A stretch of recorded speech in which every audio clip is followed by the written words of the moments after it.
Hi friends, welcome to Farveen food review in Tamil. நம்ம இன்றைக்கி என்ன பார்க்க போகிறோன்னா சோயா சில்லி பிரியாணி தான் பார்க்க போகிறோம்.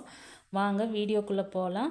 100 கிராம் சோயாவை மசாலா தடவி எடுத்து வச்சுருக்கோம் சில்லி பொரிக்கிறதுக்கு. இப்போ இதை சில்லி பொரிச்சிட்டு அதுக்கப்புறம் தான் நம்ம பிரியாணி செய்ய போகிறோம். வாங்க எப்படி செய்யுதுன்னு பார்க்கலாம். 1 டம்ளர் சீரக சம்பா பிரியாணி அரிசி குரணை எடுத்து வச்சுருக்கேன். அரைக்கிறதுக்கு கொஞ்சம் சின்ன வெங்காயம், பூண்டு, இஞ்சி எடுத்து வச்சுருக்கேன். ஒரு தக்காளி எடுத்து வச்சுருக்கேன். கொஞ்சம் புதினா, கொஞ்சம் மல்லி இலை, ஒரே ஒரு பச்சை மிளகாய் எடுத்து வச்சுருக்கேன்.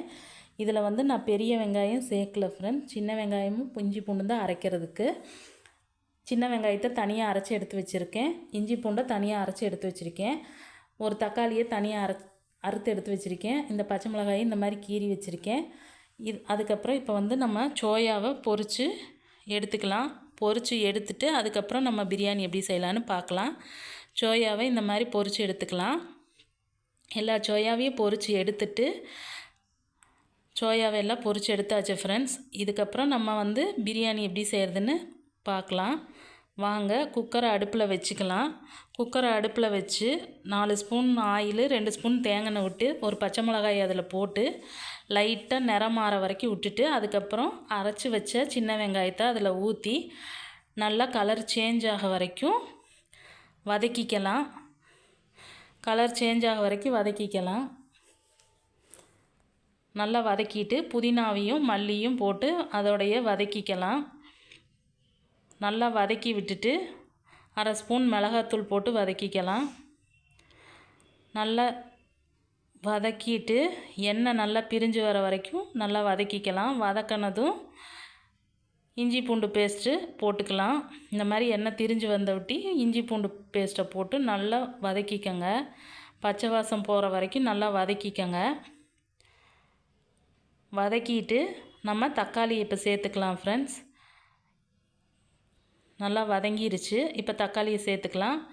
தக்காளியை சேர்த்துட்டு நல்லா வதக்கிட்டு 1 ஸ்பூன் உப்பு போட்டுக்கலாம். 1 ஸ்பூன் உப்பு போட்டு நல்லா வதக்கி விட்டுக்கோங்க.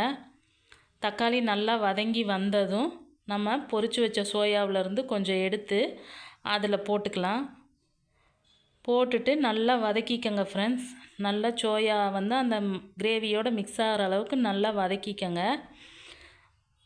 நல்லா வதங்கி வந்ததும் நம்ம அரிசி 1 டம்ளர் ஊற வச்சு வச்சுருக்கோம். அந்த 1 டம்ளர் அரிசிக்கு 2 டம்ளர் தண்ணி ஊற்ற போகிறோம். 2 டம்ளர்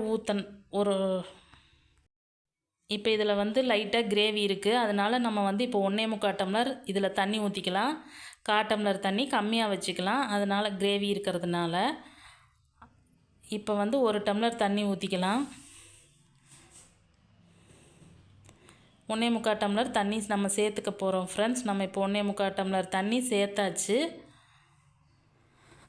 அதுக்கப்புறம் இப்போ இதை நல்லா கொதித்ததும் இதில் அந்த அரிசியை போட்டுட்டு நல்லா கிளறி விட்டுக்கலாம். நான் இதில் தயிர், லெமனு இது எதெல்லாம் சேர்க்க மாட்டேன் ஃப்ரெண்ட்ஸ். தயிரும் லெமனும் இதுக்கு தேவையில்லை. அது மட்டும் போட்டு நல்லா கொதி வந்ததும் அரிசியை போட்டு மூடி வச்சுருங்க. மூடி வச்சு 3 விசில் வந்ததும் நீங்கள் ஓப்பன் பண்ணி பார்க்கலாம்.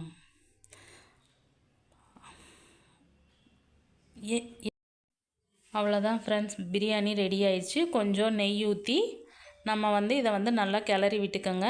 அவ்வளோதான் ஃப்ரெண்ட்ஸ். இந்த வீடியோ உங்களுக்கு பிடிச்சிருந்தா லைக் பண்ணுங்கள், ஷேர் பண்ணுங்கள், கமெண்ட் பண்ணுங்கள். மறக்காமல் என்னோடய சேனலை சப்ஸ்கிரைப் பண்ணி வச்சுக்கோங்க ஃப்ரெண்ட்ஸ். ஆல் பட்டனில் அமுத்தி வச்சுக்கோங்க. நான் போடுற வீடியோ உங்களுக்கு அப்பப்போ. தேங்க்ஸ் ஃபார் வாட்சிங். நெக்ஸ்ட் வீடியோவில் பார்ப்போம்.